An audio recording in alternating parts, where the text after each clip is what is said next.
Oke, kita langsung bahas aja ya. Kebayang nggak sih sebuah himne yang usianya hampir 300 tahun itu bisa jadi semacam peta jalan untuk transformasi pribadi yang dalam banget? Nah, hari ini kita bakal bedah gimana sebuah lagu lama menyajikan sebuah perjalanan spiritual yang luar biasa. Nah, ini dia pertanyaan kuncinya. Dan menurut sumber analisis kita hari ini, jawabannya itu iya banget. Kita akan lihat bagaimana himne klasik At the Cross ini, pelan-pelan, langkah demi langkah membangun sebuah argumen yang kuat. Argumen yang bisa ngebawa pendengarnya dari sadar akan dosa sampai akhirnya menyerahkan hidup sepenuhnya. Semuanya tuh berawal dari sini, dengan satu pertanyaan yang jujur aja nusuk banget. Ini bukan sekedar pertanyaan teologis yang ngawang-ngawang loh ya. Ini benar-benar titik awal yang sangat personal dan mendalam untuk seluruh perjalanan yang bakal kita telusuri. Ini momen yang seolah-olah maksa kita buat berhenti dan merenung. Tahap pertama dalam perjalanan ini, menurut sumber kita, adalah momen kebangkitan. Maksudnya apa? Ini tuh momen pergeseran. Dari yang tadinya kita mikir dosa itu cuma, sebuah konsep, jadi sebuah realita pribadi yang nggak bisa dihindari lagi. Nah, yang menarik dari baris ini tuh dalam banget ya penggambaran dirinya. Sumber kita pakai lirik ini buat ngegambarin momen kesadaran diri yang sangat personal tentang kegagalan diri sendiri. Ini tuh pengakuan yang jujur, tanpa filter, tentang kondisi kita apa adanya di hadapan Tuhan.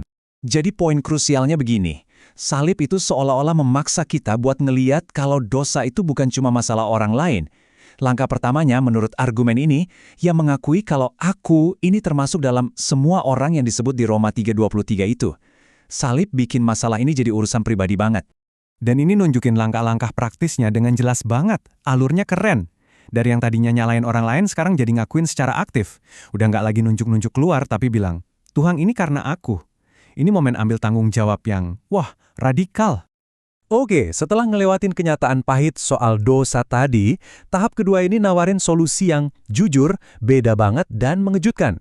Disinilah inti teologisnya. Solusinya itu hadiah, bukan sesuatu yang harus kita usahakan sampai mati-matian. Nah, perbandingannya jelas banget di sini. Coba lihat, di satu sisi ada usaha kita sebagai manusia yang rasanya nggak akan pernah cukup dan ujung-ujungnya cuma bikin merasa bersalah. Tapi di sisi lain, ada kasih karunia Tuhan, sebuah hadiah cuma-cuma yang kalau kita terima pakai iman, justru bikin kita bebas. Bedanya jauh banget.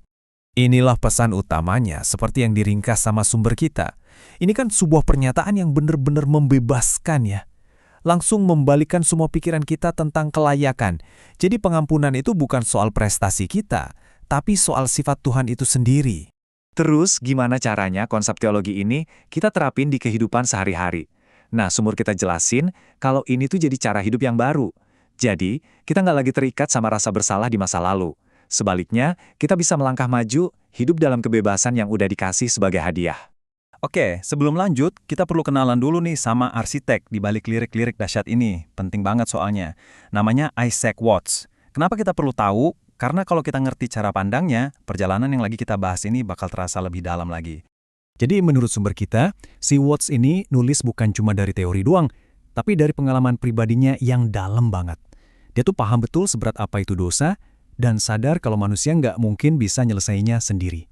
Nah, pemahaman inilah yang bikin himnenya jadi kayak sebuah perjalanan teologis yang terstruktur dan kuat banget.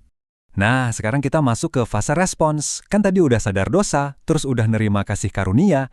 Terus apa selanjutnya?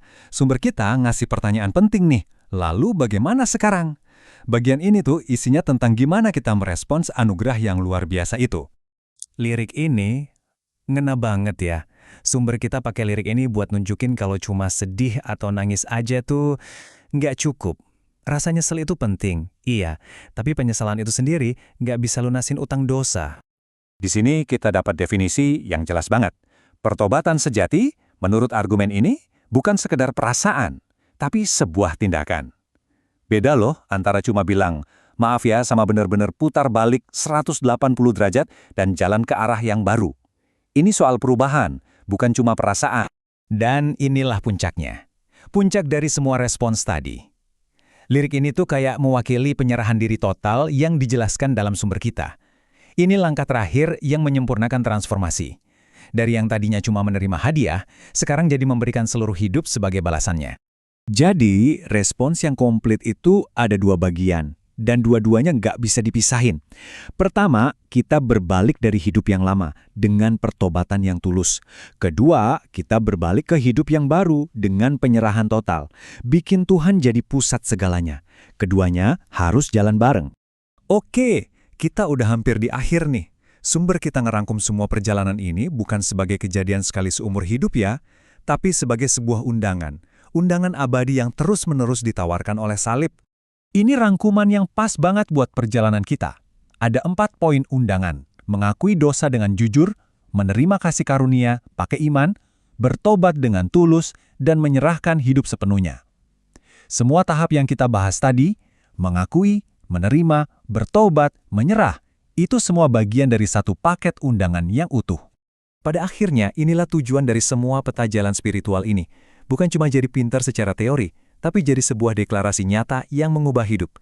Ini penyataan kalau perjumpaan dengan salib itu benar-benar udah ngubah total arah dan tujuan hidup seseorang. Dan kita tutup pembahasan kita dengan pertanyaan ini. Pertanyaan buat kita renungkan bareng-bareng. Kalau perjalanan dari rasa bersalah ke kasih karunia ini menuntut segalanya, pengakuan, iman, pertobatan, sampai penyerahan total, lalu apa sih artinya bagi kita untuk benar-benar menjalani jalan itu?